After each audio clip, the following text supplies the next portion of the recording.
les rives de la Rouaille. Il vient d'où ce poisson? Du cours d'eau. Il y en a plein en bas. Ok, on va voir. L'appareil photo est la première arme dégainée à chaque sortie. Et après quelques acrobaties, c'est au tour de la bouteille en plastique. Les prélèvements d'eau seront envoyés au laboratoire de la ville. En attendant les résultats, les milliers de poissons qui flottent à la surface ne paniquent pas vraiment Rodaïchan. Visiblement, c'est à cause des résidus de maïs récoltés dans les environs. Ils pourrissent dans l'eau et ça entraîne une trop grande oxydation. Trop d'oxydation amène une baisse d'oxygène et cela tue les poissons. Les activités de Rodaïchan dérangent. Il est surveillé par le gouvernement local et a déjà été tabassé pour avoir révélé des scandales de pollution. Pourtant, certaines entreprises choisissent aujourd'hui de collaborer avec le militant. Un responsable de l'usine voisine nous a rejoints et souhaite visiblement communiquer. Il invite même l'équipe à inspecter ces systèmes de retraitement des eaux. Il y a 5 ans, Rodaïchan avait convaincu cette entreprise de ne plus rejeter ses produits chimiques dans la rivière. Avant, ils relâchaient 1200 tonnes d'eau usée chaque jour. On a commencé par une confrontation, puis on a fini par discuter pour combattre ensemble la pollution. Ils ont fini par respecter les standards chinois et aujourd'hui, ils font même mieux que ces standards.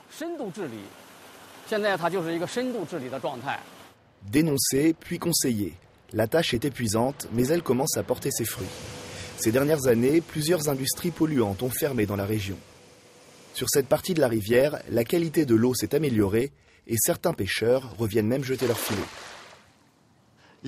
Avant, l'eau était terrible. On ne pêchait quasiment rien.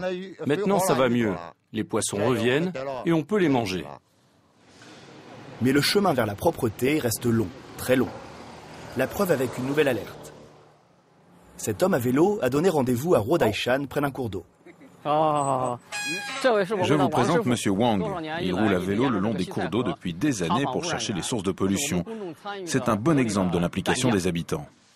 Et la source de la pollution vient d'un tuyau d'évacuation situé en contrebas. Mais cette fois-ci, il ne s'agit pas d'une usine. Cela doit venir de l'élevage de porcs un peu plus haut.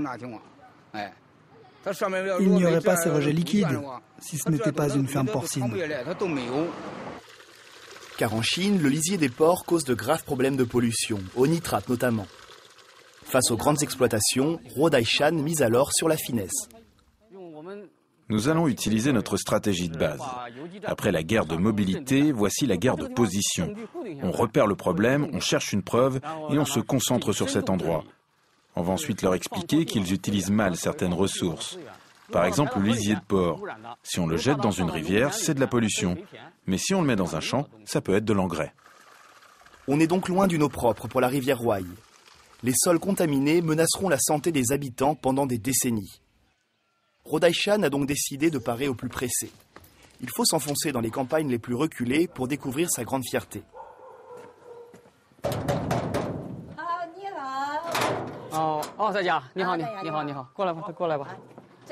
L'association vient aujourd'hui inspecter l'une de ces machines à filtrer l'eau de la rivière.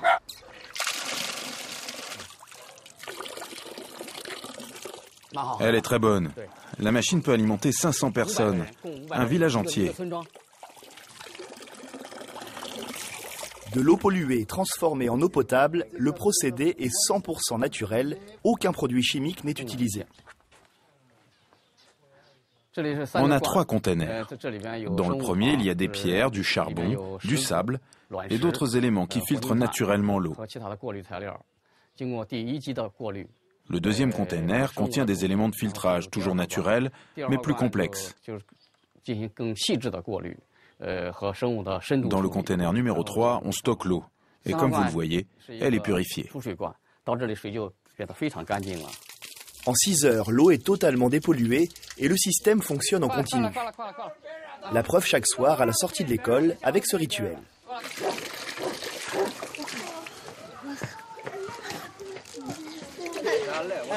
Elle est comment, l'eau? Elle est bonne. Quant aux adultes, ils viennent une fois par jour en moyenne pour remplir leur seau. L'eau n'a plus de dépôt, comme avant. Et elle est bonne pour la santé. 22 villages de la région possèdent aujourd'hui ces installations. Chacune coûte 3 000 € à la construction. Rodaishan les a financés avec l'argent d'un prix international